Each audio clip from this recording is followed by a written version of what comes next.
तो आज के टॉपिक में हम बात करने वाले हैं जर्मनी पे। जर्मनी पहले दो पार्ट में डिवाइडेड था, वेस्टर्न पार्ट और ईस्टर्न पार्ट। जो वेस्टर्न पार्ट था उसको फेडरल रिपब्लिक ऑफ जर्मनी यानी कि FGR ये बोला जाता था, और जो ईस्टर्न पार्ट था इसको बोलते थे डेमोक्रेटिक रिपब्लिक ऑफ जर्मनी यानी कि DGR, GDR। तो ये जो दोनों पार्ट थे ये कब बने थे? सेकंड वर्ल्ड वॉर के बाद। अब जो वेस्टर्न जर्मनी था इसमें इन्फ्लुएंस था यूएस का, और जो ईस्टर्न जर्मनी था उसमें यूएसएसआर का यानी कि प्रेजेंट टाइम का जो रसिया है इसका इन्फ्लुएंस था। और अक्सर हमने देखा है कि हिस्ट्री में बहुत सारी ऐसी कंट्रीज रही हैं, बहुत सारी कंट्री का ऐसा हिस्ट्री रहा है कि उस कंट्री के किसी एक पार्ट पे एक वर्ल्ड पावर का डोमिनेंस था तो दूसरे पार्ट पे दूसरे वर्ल्ड पावर का डोमिनेंस था। ठीक है, ऐसा ही जर्मनी के साथ भी हुआ, लेकिन ये ज़्यादा दिन तक रह नहीं पाया। ये जो कंडीशन है ज़्यादा दिन तक रही नहीं, और 1990 में ये दोनों ही पार्ट क्या हो गए? यूनाइटेड हो गए, और इसका कैपिटल बन गया बर्लिन। तो 1990 में जो दीवार थी जो वेस्ट और ईस्ट के बीच में बनाई गई थी उस दीवार को तोड़ दिया गया, है ना। ये कहने की बात नहीं है, मतलब मुहावरा नहीं है, रियलिटी में दीवार ही बनाई गई थी, है ना। तो उस दीवार को तोड़ ही दिया गया था रियलिटी में ही। चलिए अब बात करते हैं, ये तो बात हो गई जर्मनी की थोड़ी सी हिस्ट्री के बारे में बात की हमने। अब बात करते हैं क्लाइमेट की। तो जो यहाँ का क्लाइमेट है ये वैसा ही है जैसे कि अगर पूरे यूरोप की बात करें तो जो वेस्ट यूरोप वाला क्लाइमेट होता है, यानी वार्म टेम्परेट मैरीटाइम। इसका मतलब ये हुआ कि जो यहाँ टेम्परेचर डिफरेंस होगा, जब हम बोलते हैं वार्म टेम्परेट मैरीटाइम, मैरीटाइम तो आपको पता है मैरीटाइम का मतलब समंदर के किनारे, यानी मैरीटाइम का समझ लो मतलब M for maritime, M for Mumbai, है ना। तो जैसे मुंबई या कोस्टल सिटीज का जो क्लाइमेट होता है उस क्लाइमेट को हम बोलते हैं मैरीटाइम क्लाइमेट। अब वार्म टेम्परेट मैरीटाइम बोला है तो इसका मतलब हुआ कि टेम्परेचर डिफरेंस जो होगा वो समर और विंटर का बहुत ज़्यादा नहीं रहेगा। इसके साथ साथ हम जैसे जैसे ईस्ट की तरफ जाएंगे, जर्मनी की बात कर रहे हैं, तो वैसे वैसे टेम्परेचर क्या हो जाएगा? कम हो जाएगा। ये देखिए यहाँ जर्मनी का एक मैप है, तो आप इस मैप में आप देख सकते हैं कि जब आप इस डायरेक्शन में जा रहे हैं तो जैसे जैसे जा रहे हैं तो जो टेम्परेचर है वो क्या होता जाएगा? कम होता जाएगा। तो आप देख सकते हैं कि इस ईस्ट की तरफ जब आप जा रहे हैं तो माउंटेन्स जो हैं, ज़्यादातर माउंटेन्स जो हैं वो किस तरफ हैं? ईस्ट की तरफ है ये। चलिए अब इसके बाद और अगर काफ़ी एक्सट्रीम ईस्ट पार्ट में अगर जाते हैं तो वहाँ विंटर का जो टेम्परेचर है वो 0 डिग्री सेल्सियस से कम भी मिलता है। चलिए अब बात करते हैं जर्मनी के नॉर्थ वेस्टर्न साइड में। तो देखिए ये रहा जर्मनी, तो ये हो गया नॉर्थ और ये हो गया वेस्ट, यानी हम इसमें इस और इस यानी इतने पार्ट की हम बात कर रहे हैं। तो आप नॉर्थ वेस्टर्न पार्ट में देखेंगे, यहाँ ये देखिए इस मैप में दिखा रखा है, ये है कील कैनाल। कौन सा कैनाल है? कील कैनाल। तो कील कैनाल यहाँ से स्टार्ट किया गया और यहाँ तक, ये देखिए जो मैंने डार्क ब्लू कलर से बना दिया, ये है कील कैनाल। जो कील कैनाल है ये क्या कर रहा है? ये बाल्टिक सी को और नॉर्थ सी को कनेक्ट कर रहा है। भाई किसी शिप को अगर मान लीजिए नॉर्थ सी से बाल्टिक सी की तरफ जाना है तो वो किस पाथ को फॉलो कर सकता है? तो वो ऐसे ऐसे जा सकता है, इस टाइप से। लेकिन ये वाला जो पाथ है ये थोड़ा सा डेंजरस पाथ है, इसलिए। और फिर अगर हमको इस पाथ को फॉलो करना है तो यहाँ पे काफ़ी सारे नेचुरल डिजास्टर्स देखे गए हैं कि हो गए थे, इस वजह से एक कैनाल बना दी गई, और ये कैनाल यहाँ से शिप को सीधे कहाँ पहुँचा देगी? इस तरफ पहुँचा देगी। तो ये जो कैनाल है इसको क्या बोलते हैं? कील कैनाल। तो कील कैनाल जो है ये 99 किलोमीटर इसकी लेंथ है, और ये 2 सीज को किसको किसको? नॉर्थ सी को और बाल्टिक सी को कनेक्ट करता है। चलिए इसके बाद जो वेस्टर्न साइड है वहाँ पे, अब आप यहाँ देखिए इस मैप की अगर बात करें, रुकिए जरा मैं इसको इरेज कर दूं।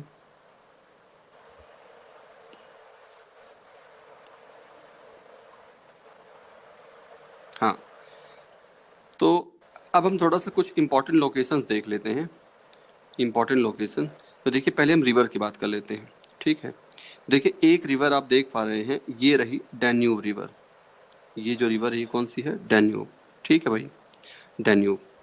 फिर डैन्यूब रिवर के बाद यहाँ देखिए एक रिवर है, ये रिवर है एब रिवर।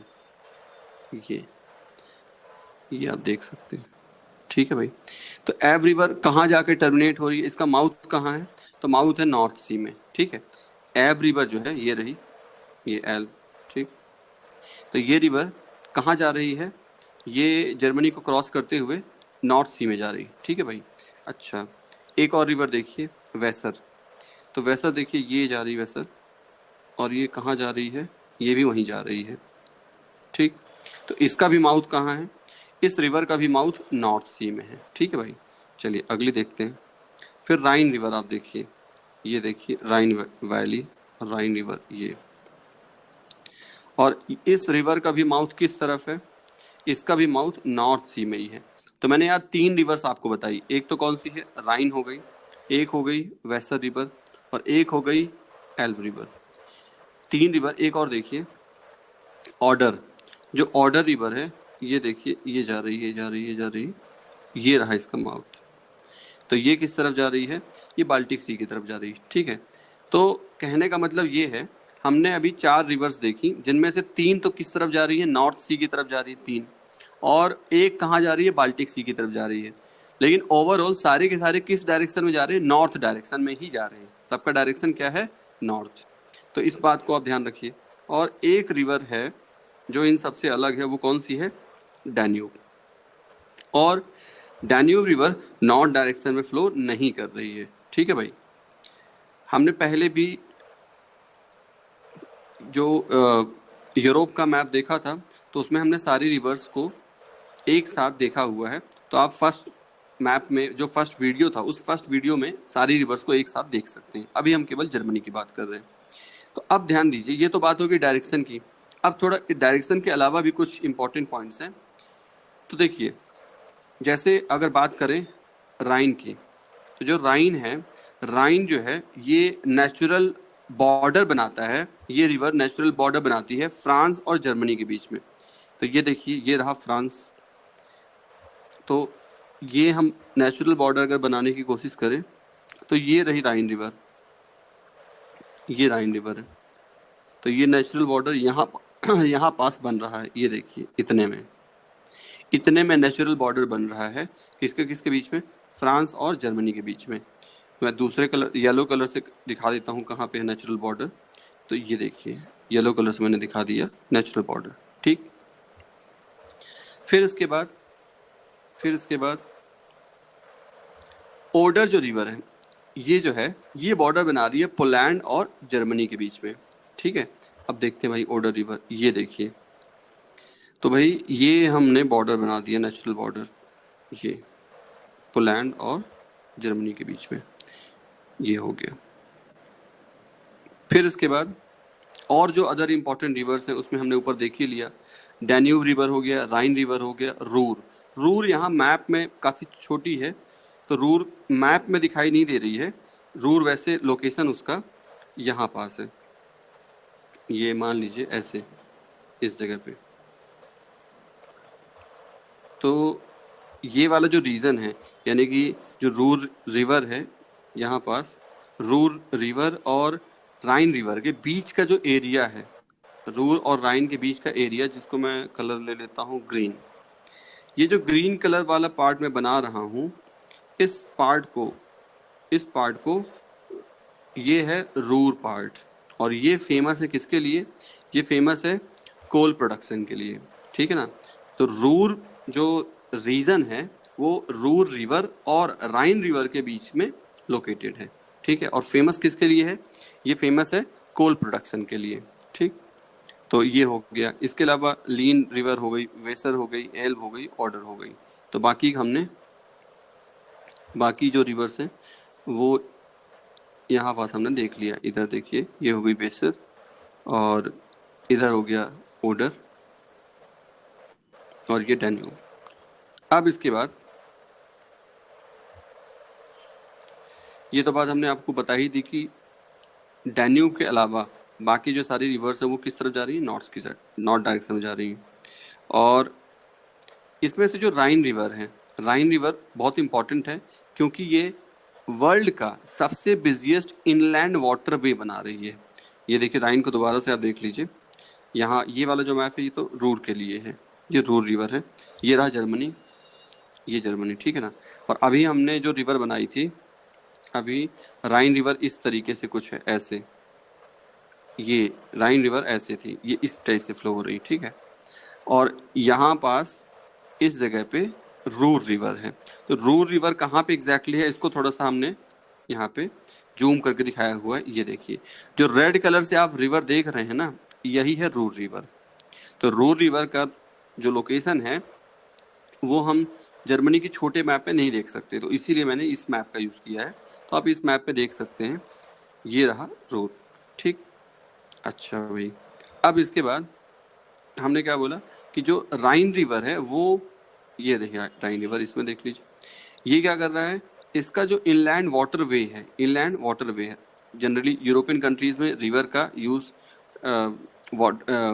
जैसे हम लोग के यहाँ ज़्यादातर हम लोग रोड का यूज़ करते हैं, ट्रेन का यूज़ करते हैं, तो वहाँ पे रोड और ट्रेन के अलावा वाटरवे का भी यूज़ काफ़ी किया जाता है। तो उन्हीं वाटरवेज में अगर देखा जाए सबसे ज़्यादा बिजी जो इनलैंड वाटरवे है वो कौन सा है, राइन रिवर का है।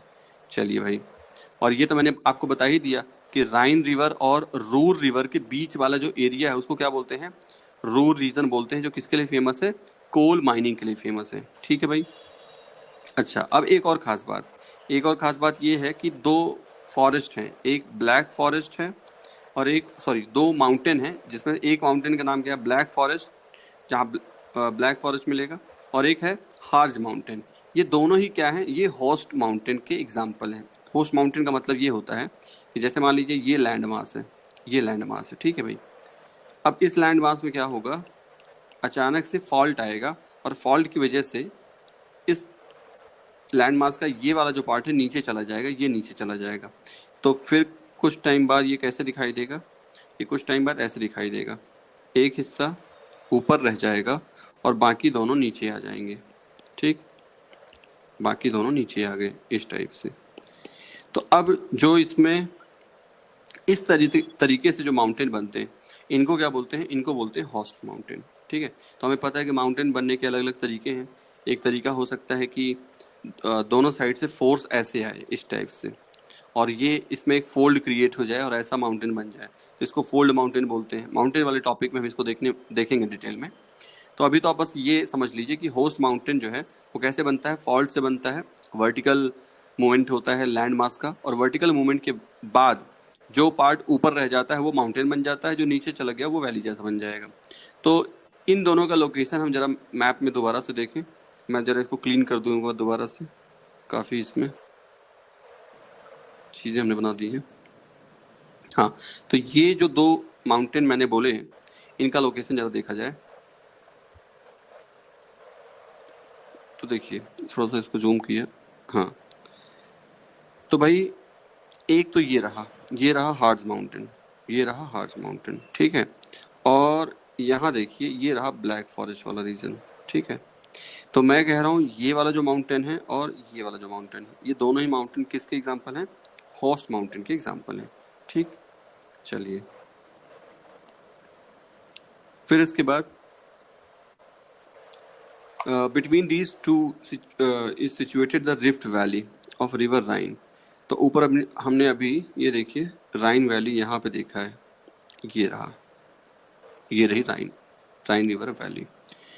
तो ये क्या है कि रिफ्ट वैली है, क्योंकि जब होस्ट माउंटेन जिस प्रोसेस से बनेंगे उस प्रोसेस से ही क्या हो जाएगा, फॉल्ट बन जाएगा लैंड में, जिससे क्या बन जाएगा, रिफ्ट वैली बन जाएगी।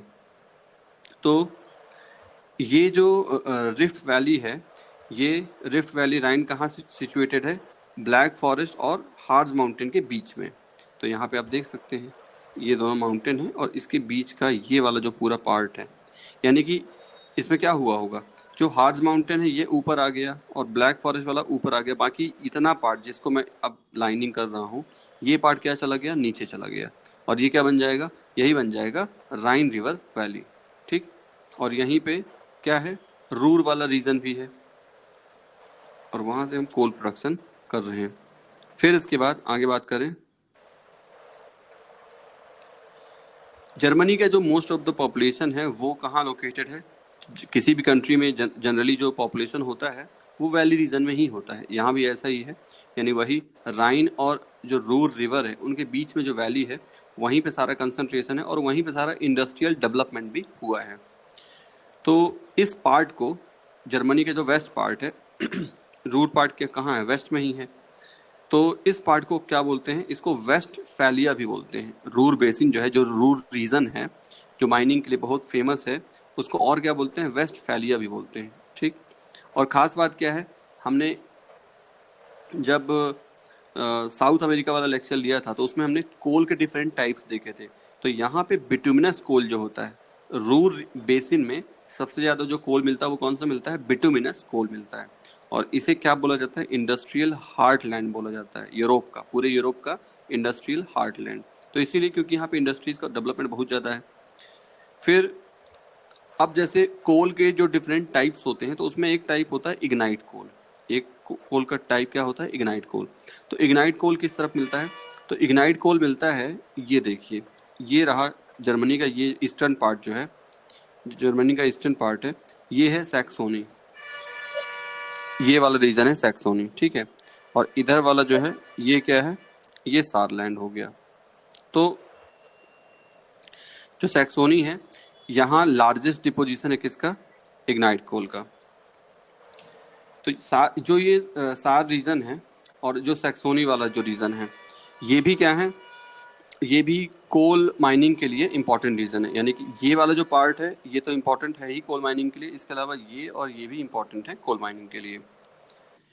फिर इसके बाद बात करें 2011 में जर्मनी ने डिक्लेयर किया कि वो अपने सभी एटॉमिक एनर्जी के जो उसके सेंटर्स हैं वो उसको क्लोज कर रहा है, जिससे कि वो जो non conventional source of energy है उसमें रिलाई कर सके। ठीक है, तो ये यूरोपियन कंट्रीज जो डेवलप कंट्रीज हैं, डेवलपमेंट वहाँ हो चुका है, तो अब उन लोगों ने इनिशिएटिव लेना स्टार्ट किया है कि भाई अब हम जो अपना जो कन्वेंशनल एनर्जी सोर्सेज हैं उनको हम बंद करें, नॉन कन्वेंशनल एनर्जी जो रिसोर्सेज हैं उन पे हम फोकस करें। फिर प्रोडक्शन की बात करें तो विंड एनर्जी का जो प्रोडक्शन है, विंड पावर का जो जनरेशन है, उस मामले में जर्मनी का अच्छा रैंक वर्ल्ड में लगता है। अगर ओवरऑल टॉप 5 कंट्रीज की बात करें तो चाइना इसमें नंबर 1 है ना, विंड पावर जनरेट करने के मामले में चाइना इसमें नंबर 1 है। उसके बाद यूएस, उसके बाद जर्मनी, इंडिया भी आता है, स्पेन हो गया। तो ये रैंकिंग जो लेटेस्ट हमें मिली उसको हमने यहाँ लिया है। ये चेंज भी हो सकती है ना, ऊपर नीचे हो सकता है, बट डेफिनेटली चाइना इस फील्ड में काफ़ी आगे बढ़ चुका है। फिर आयरन ओर जो मेनली है वो किस रीजन में मिलता है, बावरिया रीजन में। बावरिया रीजन ये देखिए, ये रहा, यानी एक्सट्रीम साउथ वाला जो पार्ट है जर्मनी का, जो एक्सट्रीम साउथ वाला पार्ट है, हम इसकी बात कर रहे हैं। ये देखिए बावरियन आल्प्स। तो यहाँ पे एक माउंटेन है, इसको क्या बोलते हैं, बावरियन आल्प्स। तो ये जो है, तो देखिए इटली और इसके जर्मनी के बीच में है ना, और इधर ऑस्ट्रिया भी है, ये रहा ऑस्ट्रिया। फिर इसके बाद अगर बात करें पोटैश की, तो पोटैश में भी अच्छा जर्मनी प्रोडक्शन उसमें भी कर रहा है।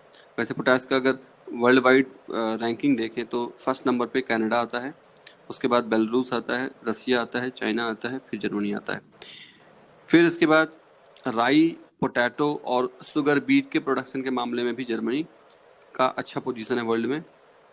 और जो रिवर एल्ब जो है, ऊपर हमने देखा था अभी रिवर एल्ब, ये रहा, ये देखिए यहाँ इस तरीके से ये रिवर एल्ब है, ठीक है। तो जो रिवर एल्ब है ये जो है, ये नदर्न मोस्ट जो इसकी वैली है, वैली ऑफ रिवर एल्ब, ये जो है ये नदर्न मोस्ट पार्ट में यूरोप के लोकेटेड है, जहाँ पे क्या उगाया जाता है, अंगूर। ठीक है, तो यानी कि वैसे तो ग्रेप्स का कल्टीवेशन कहाँ होता है, मेडिटेरेनियन रीजन में होता है, लेकिन मेडिटेरेनियन रीजन के अलावा अगर नॉर्थ की तरफ जाएं तो ये वो पार्ट है जहाँ पे क्या होता है, ग्रेप का प्रोडक्शन होता है। इसके बाद फिर और नॉर्थ में जाएंगे तो प्रोडक्शन वहाँ नहीं होता है। ठीक है, तो ये बात हो गई। फिर ड्रेसडन जो है ये एक इम्पॉर्टेंट सेंटर है जो जहाँ पे क्या मिलता है, चाइना क्ले आर्टिकल्स मिलते हैं।